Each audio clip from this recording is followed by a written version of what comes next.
টোটোর ধাক্কায় আহত হলো সাইকেল আরোহী এবং এক শিশু। ঘটনাটি ঘটেছে গাজলে ফতেপুর এলাকায়। আহত সাইকেল আরোহীর নাম নগেন বেস্ট। দিন সন্ধ্যায় সাইকেল করে গাজলের দিকে দোকানে আসছিলেন বিদ্যুতের কিছু সরঞ্জাম কিনতে। সেই সময় টোটো নিয়ন্ত্রণ হারিয়ে সাইকেল আরোহীকে ধাক্কা মারে, তাতে সাইকেল আরোহী এবং তার শিশু আহত হয়েছে। পরে তাদেরকে উদ্ধার করে চিকিৎসার জন্য গাজল স্টেট জেনারেল হাসপাতালে নিয়ে আসা হয়। দীঘায় জগন্নাথ মন্দিরের প্রাণ প্রতিষ্ঠা এবং মন্দির উদ্বোধনকে সামনে রেখে সোমবার তৃণমূল কংগ্রেসের পক্ষ থেকে গৌরবময় পুরোহিত সম্মেলনের আয়োজন করা হলো। অনুষ্ঠানে উপস্থিত ছিলেন তৃণমূলের দিনহাটা 2 নম্বর ব্লক সহ সভাপতি আব্দুল সাত্তার সহ অন্যান্য বিশিষ্ট ব্যক্তিরা।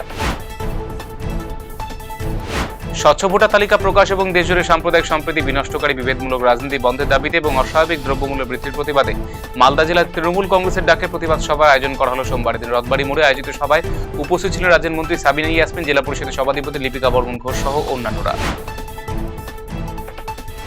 4 কিলোমিটার পেভার ব্লক রাস্তার কাজের সূচনা করলেন ইটাহারের বিধায়ক মোশাররফ হোসেন। সোমবার ইটাহার থানা জয়হাট অঞ্চলে খেসরাদিঘি মোড় থেকে সোনাডাঙ্গি স্কুল পর্যন্ত রাজ্যের গ্রামোন্নয়ন দপ্তরের 2,80,00,000 টাকা বরাদ্দে এদিন বিকেলে খেসরাদিঘি গ্রামে আনুষ্ঠানিকভাবে রাস্তার কাজের সূচনা করেছেন বিধায়ক। ছিলেন পঞ্চায়েত সমিতির সভাপতি রীনা সরকার, জেলা পরিষদ 2 কর্মাধ্যক্ষ কার্তিক দাস, সুন্দর কিস্কু সহ অন্যান্যরা।